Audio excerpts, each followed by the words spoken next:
Welcome to the Workology Podcast, a podcast for the disruptive workplace leader. Join host Jessica Miller-Merrell, founder of Workology.com, as she sits down and gets to the bottom of trends, tools, and case studies for the business leader, HR, and recruiting professional who is tired of the status quo. Now here's Jessica with this episode of Workology. Welcome to the Workology Podcast, sponsored by ACE the HR Exam and Upskill HR. These are two courses that we offer at Workology for HR certification prep and recertification, all for HR leaders. You can learn more about these over at Workology.com. If the last few years have taught us anything, it's that relying on luck or last-minute scrambles when a key leader leaves just doesn't cut it anymore. Succession planning isn't just about preparing for the unexpected. It is about building a sustainable, resilient talent pipeline that supports your business today and positions it for long-term success. So we're talking about identifying high potential employees, developing future leaders from within, internal talent mobility, and creating a culture where growth isn't accidental. It is intentional. So whether you are working with a small resource-strapped HR team or supporting a growing enterprise, you'll walk away from this conversation with practical insights you can put to work right away. And that's why I'm so excited for our guest today on the podcast. But before I introduce our guest, I do want to hear from you. I love to hear comments, suggestions, questions about the podcast. Head on over to my Instagram. It's at Workology Blog. Leave a comment. Let's chat. So today's guest is Travis, the HR Dude McCracken, SPHR, SHRM, SCP. Travis is a veteran HR leader, speaker, and talent development specialist and strategist with nearly 2 decades of experience helping organizations build strong, people-first cultures. In his role as HR manager at Global Laser Enrichment, he focuses on scaling systems, developing leaders, and aligning talent strategy with business goals. Known for bringing clarity and personality to complex HR challenges, Travis has earned a reputation for making the work both approachable and impactful. Through the HR Dude platform, Travis shares practical insights on leadership, engagement, culture, and the realities of HR with a blend of authenticity, humor, and expertise. As a speaker and trainer, he's dedicated to helping HR professionals and people managers elevate their craft through simple, actionable approaches rooted in real-world experience. Whether he is delivering a workshop or sharing insights online, Travis champions the philosophy of HR that's both fun and functional. In fact, his most recent book is called HR Meets Fun and Functionality and was published in November of last year. We will include it in the show notes for you. So welcome, Travis, to the Workology Podcast. Thank you. So happy to be here. Thanks for having me. Let's start off, and I want to ask how you define succession planning and why you think that is more important than ever before. Sure. So I really see succession planning as kind of a simple way to stay ready for what's coming ahead. You kind of spot your future leaders, you grow them before you need them. And then that way, whenever the organization does have somebody that exits, maybe it's planned with retirement or abruptly, you're not scrambling for, oh my gosh, what do we do? And we've all been there where we have that person leave and we have that stomach drop moment and we're like, who can fill this role by Monday? Oh my gosh, what are we going to do? So a good plan will really save you from that and keeps you from losing that knowledge if you have that plan in place already. And it's super important because we all know that businesses are growing fast and they're also turnover happens fast. So we need to make sure we're shifting this very quickly. Succession planning and that internal talent mobility is, I think, an area that organizations maybe are getting a little soft on because the market is good for employers, not so much for job seekers in terms of having access to talent. But that will shift soon. So you should start working on that succession planning and that internal talent mobility now. Absolutely.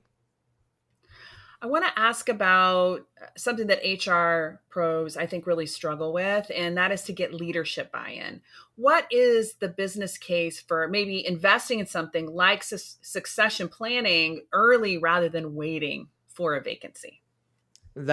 Yeah, a great question. The business case, though, should be simple. Waiting costs more money. So when leaders leave and you're not ready, you're losing time, money, stability, knowledge, slow projects, disruption in your teams. So really, succession planning will help you protect your business. So you shorten that time to fill, you improve the continuous stability of the company, and you keep knowledge from really walking out the door. Because if you have that succession plan in place, then you're reducing the hiring cost as well. So leaders respond to that risk on return. They're always wanting to know how it fits into the goals of the company and how it fits into the strategic vision of the company. And that's exactly how, because nothing gets attention faster than the cost of a surprise vacancy. It's the HR version of a fire drill, and no one likes those. No, I don't like reacting to surprise vacancies. I like trying to tie like sales metrics or productivity metrics to that role and lost revenue if that role remains open for a long period of time, because a certain amount of people can only take on extra responsibilities for a short amount of time. You really need that person in the role to drive whatever it is that individual's primary goal is as part of the larger organization. Absolutely. How do you identify high potential employees? I would love to hear this, because it needs to be fair, it needs to be consistent and aligned with an organization's goals. Yeah, I like to look at three major things, and that's performance, behavior, and the future fit. So you kind of really start with that clear criteria so every leader follows the same process. You review how people deliver those results, you look at how they lead, communicate, how they work with others, and then you match these traits to kind of the skills that the organization needs for those next stages of their growth. Whether it's just a backfill or whether it's a future potential leader, you're looking at those things, and you use these simple tools like talent reviews, the 9-box discussion, manager input. Follow the same standards though, so that way it's fair, it's consistent. And this keeps that from ever looking like you're giving somebody else a favor over somebody else. It's really based upon their potential. And high potential is not about who you like. It's about who shows that capacity to grow and take on more and support the direction the business wants to go. Now, you're doing this in a role right now in an industry that has a really challenging, I feel like, succession planning talent market. Can you talk a little bit about that so people can kind of wrap their heads around it? Absolutely. Yeah, so I work at Global Laser Enrichment, and it's a nuclear company.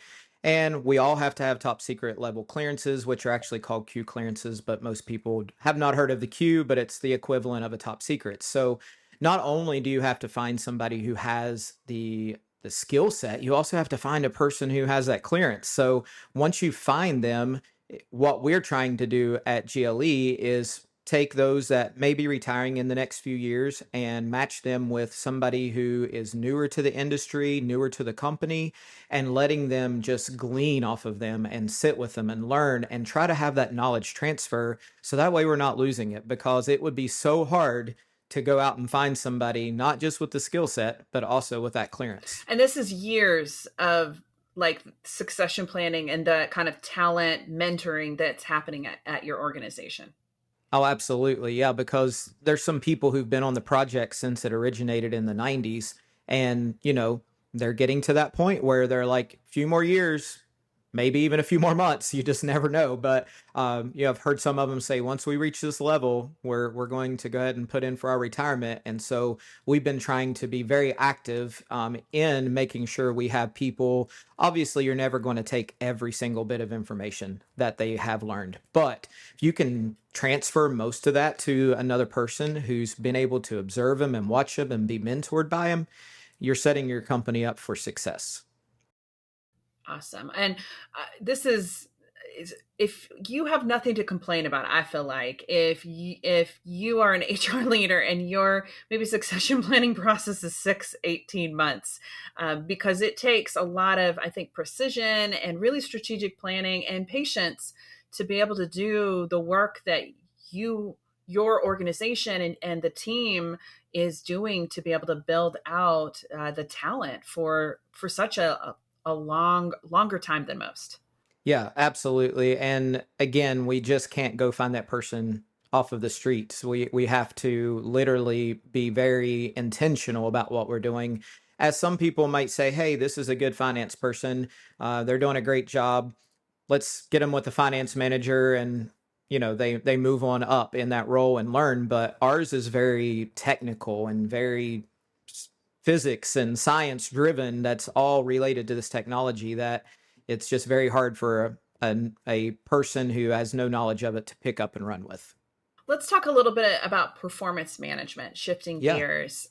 What role does performance management play in building that strong talent pipeline?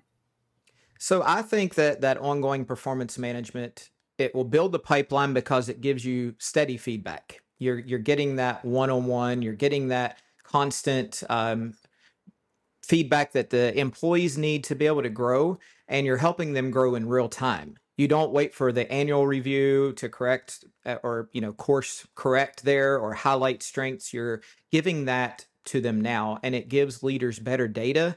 You can track trends a little easier. You see who improves, who stalls, who takes ownership, all those things that also help build those conversations of trust. And we know that people who want something more, they need to trust that company that, they're not going to pull the rug out from underneath them, basically. So if you're having those ongoing performance management tools that are giving you the 30, 60, 90 quarterly, however your company does it, as long as it's not just annually and really not even just every 6 months, you need to be having those conversations so that you keep that pipeline very active, and retention will grow because of it. So important for us to really to think about and then help train and educate leaders in our organization on this very thing. Absolutely. Let's take a reset. This is Jessica Miller-Merrell, and you are listening to the Workology Podcast powered by ACE the HR Exam and Upskill HR. Today, I am talking with Travis McCracken, aka the HR Dude. He's an HR manager at GSL Global Laser Enrichment. We're talking about talent management and succession planning. You often talk about practical, no-nonsense HR, which I love. Yes. What are some simple, scalable steps that small HR teams can take to start in succession planning? Well, first off, small teams don't need a giant binder Bible of what to do for succession planning. They need small chunks, as we call it in today's course learning, is micro learning. They need it broken down so that they can understand it and have time for it. So you need a list, you need a few conversations, you need a starter kit, basically. So start by listing your critical roles. What are really critical in our company that if this person walks out today, what would I do? And start by going through those. And then next, identify some people who could potentially fill that role. And maybe it is, hey, this is such an important role that we don't have this person identified right now. So either we need to develop that person or we need to hire from the outside and go ahead and bring that person in who could then succeed this person who could leave in 5 years. So then you meet with leaders and set those clear development actions. You really want to set, the standards and show short projects, shadowing, stretch tasks, small steps that will really build into that development. And you don't need all these layers of paperwork in a small HR business or a small HR department. It really just needs clarity, honest conversation, and steady development. Cut all the other stuff out and just get to what the basics are needed. I love that. And start today. Don't Yes. wait until your team gets bigger or you have that giant binder. Yeah, you mentioned my book, and of course I put the functional fixes at the end of every chapter of things you can do right now, whether you're a department of 500 in HR or you're a department of 1, there's steps that you can take to do it now and start today. I love it. let's talk about tools, metrics, and assessments. Are there any that you're finding most helpful for tracking that readiness and identifying gaps in leadership pipelines? Yeah, so I do like to keep tools as simple as possible. I do like technology and I like to be able to utilize all that, but I believe a talent review grid really helps and really allows you to see, okay, we got this person here and they really fit in these boxes, and a skills inventory that can kind of show you the strengths of and gaps that need to be filled. And again, those short leadership assessments that you can use to show the pattern behaviors of the people for the future roles. And for metrics, I really like readiness levels, time to fill those key roles. How often are we promoting somebody internally? Are there people that, that we've already maybe seen that are going to have these skills that we could develop that? And then track that progress, and you see quickly who's growing and who's not. So the goal is clarity. You want a quick view of your bench strength, and you want to know what to invest in next. We did just roll out a tool at GLE that we're using. It's called Built, I'm sorry. And it's basically an org chart, but it has succession planning built into it. So you can kind of play around in it and try to find out who's going to be the best matches and identify those people who might need a succession plan started. There are some really interesting org chart kind of standalone integrated tools in the market right now. And back in the analog days, I feel like when I started in HR, I had a giant warboard with Post-it notes and Yes, a marker that I would absolutely. map out. So I love all this tech because it's really easy to kind of make a change and see when you put in maybe somebody in what openings come into play, and then what your plan is to backfill that role should somebody promote into a new position. Yeah, and it also gives you that visualization and you can share it with the right people. So I have it shared with like our department managers, and that way they can see in real time what that looks like. I like that because then they can plan for a Hmm. vacancy maybe in their department. Right. Sometimes managers like to be stingy with their people. I get Absolutely. it. I don't want to lose my best people either, but if they can move in the organization and help out, I think, you have to move your managers to that place. But I love for them to be able to visualize it. I feel like maybe it'll move them more to acceptance a little bit sooner. Sure. So, succession planning, as we've been talking about this whole conversation, it involves a lot of shifts in responsibility and roles and expectations. How can HR effectively manage that change process, helping to ensure employees and leaders, especially leaders, embrace these transitions rather than resist them? Well, if there's one thing HR should be good at, it should be change leaders, because there is something that's constant, and that is change. And we all know that. So you really manage these shifts by clear communication. Everybody honestly just wants to know what's really going on, what's happening, simple expectations. And they handle change better when they know what's coming and why it's coming. So the explanation. It doesn't have to be going into super great detail, but start by explaining the purpose of the succession planning, why you're doing this, why this person has been targeted to say, hey, I think this would be a good backfill for this role for Joe, and we're going to go ahead and start developing. Show how it supports the stability, the growth, how it creates opportunities for internal employees to be able to grow in their roles. One of the biggest questions I get or feedback I get is, how do I grow in my role? What's next for me? Can you help me understand my career path? And that's something we get every day. So give leaders a script and a plan, and they set the tone for that. And when they talk about developing future roles, or, you know, uh, Jim is going to retire in 3 years and we're going to start looking for a succession plan for him, then you check in often, you ask for that feedback, clear up any confusion, and then it really, really changes how people settle in on that change and the resistance they have to it.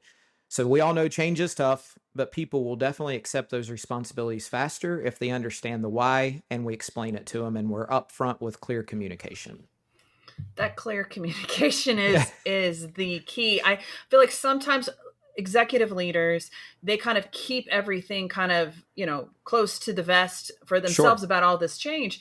And then the change happens, we make the announcement, and they are very confused about why someone isn't as ready or open or Right. willing. But if we have been planning for this change for 12 months, 18 months, and we've been talking about it, we have moved from, questioning to acceptance. We aren't giving our people enough time to kind of let them come to that in their own way. We're trying to force them through that change. So it's important to kind of give them little breadcrumbs and give them time and space so they can come to the conclusion that we already know they're going to get to. You're 100% correct. Communication is the key. I have a teenager. That's how I know this. Same. I'm trying. Same. The other thing I would say for me is probably one of the best skills I ever learned is the skill of like influencing and suggestion. And during COVID, I went through a 2-year program through neurolinguistic programming, which is a lot about like you and understanding yourself better, but you can also understand others. And so by understanding others and understanding maybe that change management process, you can help move them there maybe a little bit more quickly. Right. Sure. You just have a better like understanding of their mind and their process so that you can plant those seeds. So it isn't so jarring or long or tension filled. Right. Using NLP practices. Yeah, no, I agree completely. So for organizations that feel behind or overwhelmed, because maybe we're talking about succession plan and they're like, shoot, I haven't even thought about this. I'm just trying to get taxes ready and W-2 sent out or annual benefits enrollment. I'm in that mode. What do you think the first step is to help where HR people can start to make that biggest impact? I still will go back to knowing your critical roles. I think that is probably the most important of list the roles that if these roles were to walk out today, one of them or 3 of them or how many ever it is, that our business could potentially stop or be put to a halt for X amount of time because we don't have the knowledge that that person brought to the team. So start there, pick one of those roles, and then identify that possible successor. Then outline a development plan of action for that person. Again, communicate with them, communicate with the rest of the team that, hey, we feel like that this person is going to be a great succession for this person. And this small step will really build the momentum. And it gives you a clear target. It shows leadership that progress that can happen fast. And once you do it for one role and you start repeating it for the business, those small moves create a really big shift. So you really start with the one critical role. As you've probably heard, don't boil the ocean. Just start with a little bit. And then HR, we definitely have enough on our plate that one role at a time will keep you from going insane. And I would say pull your hair out, but I don't have that problem. So great advice. Small steps, baby Yes. steps to make meaningful change. I don't think any CEO expects that we're going to be able to do everything, especially with maybe the limited team and time that we have. So help prioritize that. And then it sounds like you're saying leverage the people in the organization. You're not developing these people on your own. This is a group effort. No, definitely use the team, the managers, and that way you can definitely utilize, what's needed to grow that person. You're not doing it on your own, that's for sure. At least I hope you're not having to. No, maybe we should be looking for, send me your resume if that's what's happening. Let's find you a new place Yes. in a new HR role. Travis, thank you so much for taking Absolutely. the time to chat with us. We're going to include in the show notes Travis's book, HR Meets Fun and Functionality, and his LinkedIn, and as well as your website, the HR Yes. Dude. Is there a place or a space that you spend more time, like social media wise, than others where people should connect with you? Probably LinkedIn, because not only am I on it for the HR Dude, but I'm always on it for recruiting purposes and looking for new hires. So it's always up on my desktop pretty much. So I try not to let it distract me, but it is always in the background typically. It is that ding letting you know that there's a conversation happening. Well, Yes. Thank you again so much. Thank you. I really appreciate it. Yes, thank you so much. Thank you, Travis, so much for joining me on the Workology Podcast. And thank you for joining me on the Workology Podcast. I loved Travis's insights on talent management and succession planning. These are the kinds of conversations that remind us how critical it is to invest in our people, and not just like today's challenges, but the future we're building. If you enjoyed this episode, be sure to subscribe, leave a review, and share it with another HR leader who's thinking about the future of talent management and succession planning. As always, you can find more resources, courses, and conversations over at Workology.com. We have a ton, over 9,000 resources and counting. I want to thank you for joining the Workology Podcast. It is sponsored by ACE the HR Exam and Upskill HR. Workology's learning platform for HR certification, compliance, recertification, and manager training. I'd also love for you to check out a new feature we have over on Workology. It's the Marketplace. It's an HR tech marketplace to help you in your research. Go to marketplace.workology.com. This podcast is for the disruptive workplace leader who's tired of the status quo. My name is Jessica Miller-Merrell, and until next time, visit Workology.com to listen to all our episodes of the Workology Podcast. We'll see you soon.